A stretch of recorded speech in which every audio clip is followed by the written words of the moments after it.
Supreme leader ఖమేనీని మట్టుబెట్టడానికి America, Israel పక్కా స్కెచ్ వేశాయి. ఈ మిషన్కు ఆపరేషన్ ఎపిక్ ఫ్యూరీ అని పేరు పెట్టారు. అమెరికా అధ్యక్షుడిగా బాధ్యతలు చేపట్టిన వెంటనే ట్రంప్ ఇజ్రాయెల్ ప్రధాని నెతన్యాహుతో కలిసి ఈ భారీ స్కెచ్ వేశారు. టెహ్రాన్లోని ఖమేనీ ఆఫీస్ సముదాయంపై ఇజ్రాయెల్ వైమానిక దళం 30 బాంబులను కురిపించింది. ఖమేనీ భూగర్భ బంకర్లో తలదాచుకున్నప్పటికీ ఆయన తప్పించుకోలేకపోయారు. అమెరికా అందించిన బంకర్ బస్టర్ టెక్నాలజీతో ఆ ప్రాంతాన్ని పూర్తిగా ధ్వంసం చేశారు.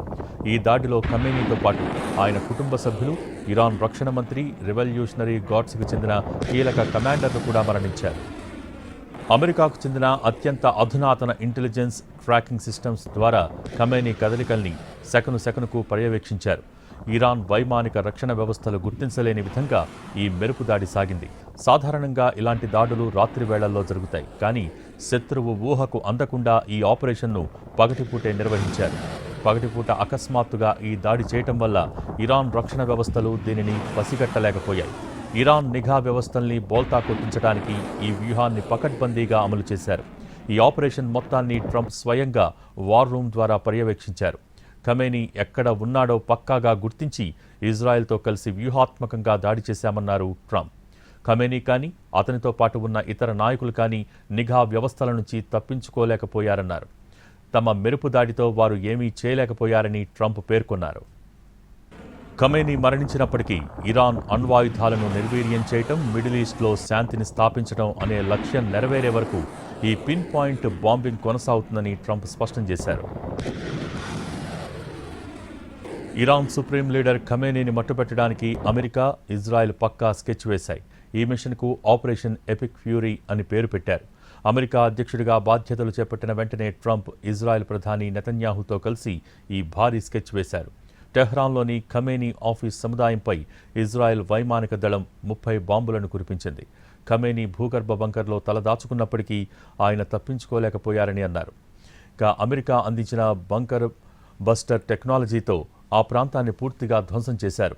ఈ దాడిలో ఖమేనీతో పాటు ఆయన కుటుంబ సభ్యులు, ఇరాన్ రక్షణ మంత్రి, రెవల్యూషనరీ గార్డ్స్కు చెందిన కీలక కమాండర్లు కూడా మరణించారు.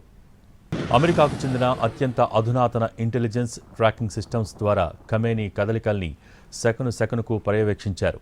ఇరాన్ వైమానిక రక్షణ వ్యవస్థలు గుర్తించలేని విధంగా ఈ మెరుపు దాడి సాగింది.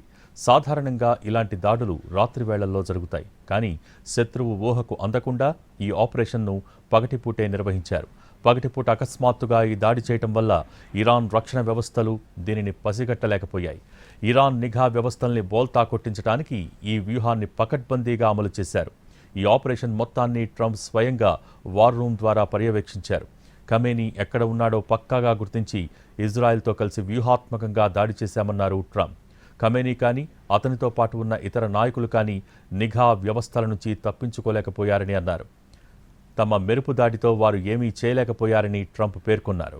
Iran supreme leader Ayatollah Ali Khamenei మృతి చెందారని అమెరికా అధ్యక్షుడు డొనాల్డ్ ట్రంప్ ధృవీకరించారు. ఉమ్మడి అమెరికా, ఇజ్రాయెల్ వైమానిక దాడుల్లో ఖమేనీ హతమయ్యారని పేర్కొన్నారు.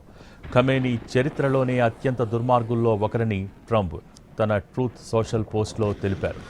ఖమేనీ మరణం ఇరాన్ ప్రజలు తమ దేశాన్ని తిరిగి దక్కించుకోవటానికి దక్కిన అతిపెద్ద అవకాశమని పేర్కొన్నారు. కేవలం ఇరాన్ ప్రజలకే కాకుండా ఖమేనీ, అతని గ్యాంగ్ చేతుల్లో చనిపోయిన అమెరికన్లు, ప్రపంచవ్యాప్తంగా ఉన్న ఇతర దేశాల ప్రజలకు న్యాయం జరిగిందని ట్రంప్ వ్యాఖ్యానించారు.